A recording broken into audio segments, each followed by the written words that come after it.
Hello, everybody. Hello, Diaries. Sparkle. Shine and We're drinking Capricolina because we love that place. that's my favorite wine here. I'm doing a little bit of Calypso. You like Calypso? I got the peach. Well, I like the Calypso because she doesn't, so I get to have the whole bottle. I do like their peach though. There's really not many of theirs. I know, but anyway, so what we decided to do, we have a lot of stories, and some where it's almost Pat Benatar. Promises in the Dark. Promises in the Dark, which really brings us to this story because we were contemplating, or I was contemplating, because it is my story, back in that infamous 2012. Busy year. It was a very busy year. Not a good year. Well, No. it was a good year. It wasn't bad. Anyway, fast forward, I was going down to a local bar down in downtown Scranton, and I was meeting a friend there, and him and I are just friends. So I had the honor and privilege of going into this bar alone. I don't do that. I don't go into bars alone. She's a big girl now. Yeah, I'm still not comfortable with it. So I did it. It was early. I think it was late September actually at this time, maybe very early October. So I have to go into the bar because at that point I thought he was kind of there, texting all that nonsense nowadays. So he wasn't there yet. So I'm in the bar. I'm panicked because now I look like the girl in the bar. So it happened to be their Oktoberfest, and they had basket raffles and things going on. So the safe thing to do was I go over to the bar, in the inside bar, and I order, I get tickets for the baskets. So I'm filling them out. The bartender comes over. He's like, "What can I get you to drink?" And I'm not going to order like a glass of wine or like something. I felt like I had to order. So I ordered Patron on the rocks, okay? And I love it. I'm sorry, but okay. No apologies. He brings it over to me. I'm filling out the tickets. You have to write your name and your phone number on it. I'm filling out the tickets by myself, so I'm really uncomfortable with this. Big girl. And all of a sudden, this guy, a couple feet away from me, he leans over and he says, "Listen, I have to ask you, what did you order that cost $11? $11! I buy my own drink." So I look at him, and he's in jeans and a leather vest, and She's gone. I'm gone. He's Sold. Yep. So Highest bidder. I surmise he's one of those owners of one of those Harleys out front. I don't know what it is with me. But whatever. I answer him, tell him what I'm drinking. He's like, "Wow, that's an expensive drink," and I'm thinking, "Yeah." I think he paid for it. Right. He leaves. I'm done. I'm a panic. So I walk to the back of the bar, and there's an outside patio, and I'm praying to see someone I know. My friend, meanwhile, is texting me, and he's not sure if he's coming. I don't know what to do because I feel awkward. So I'm standing on the back deck, which leads to a lower bar outside patio.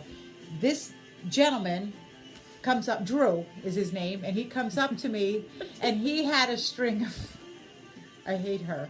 He has a string of tickets, and he says, "Here, fill these out." So he's talking to me, and I'm filling my name and phone number.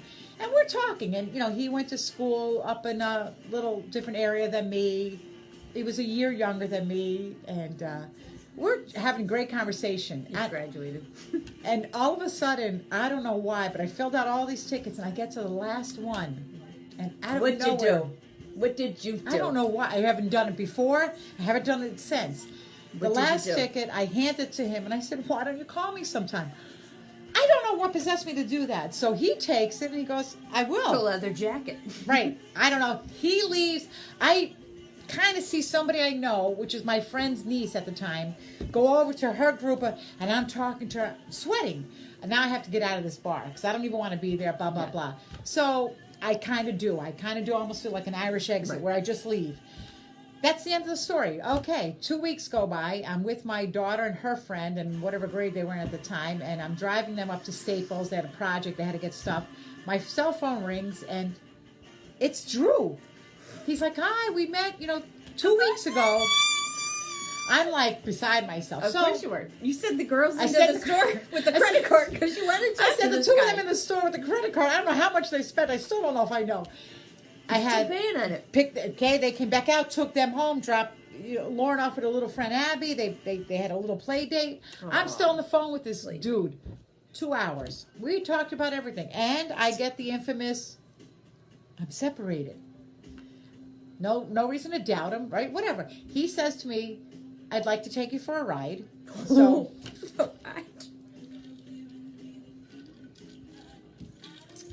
I said, sure. So this was during the week, early in the week, and he said, how about Sunday? Perfect. He comes to my house to pick me up on a Sunday. Go ahead. And I'm going to give him props. And there's a lot of props I want to give him because I was like totally enthralled with this man. He's wearing a helmet, which I know for a fact he doesn't wear. And he had a helmet for me, which I had all intentions of wearing. And I'll never forget this. When he came to the house, he came to the door. And I was not big on the dating thing. Right. Anyway, I didn't do that. And I got on the back of that bike, and You're done. he said to me, about putting my helmet on, he said to me, I didn't want your daughters to think, to be worried that you were going to be in danger. And that's why he was wearing a helmet. So I gave him props for that. We took a beautiful ride up 84, up to Hancock, New York, hit a couple bars, had a couple drinks. I was in heaven. For me, it was heaven. We had a nice day. We went up for a long ride, and we rode back. And then we wound up actually at Chick's Diner. And I think you're skipping a part. read the book. We wound up at Chick's Diner, and great conversation and everything. And it was early fall, so the weather was just perfect. And I don't know, everything seemed great. And just fast forward, there's going to be another story you're going to hear, because I kind of wanted to get him out there to tell this story. So I'm telling how I met him, and I'm telling how it ended. But there's a story in between, which we're going to share another time. Right. So fast forward, this went on for about 18 months with this guy. And it ended for the fact that it had to end. It wasn't right. And my lovely Tuesday night ladies literally took her phone, took my phone, deleted everything, maybe unfriend him. Yep. And I was literally on the floor and just devastated by this. But I was whatever with him, and so it kind of it ended abruptly like that. Yes. And but he was I liked him. I think it was the bike.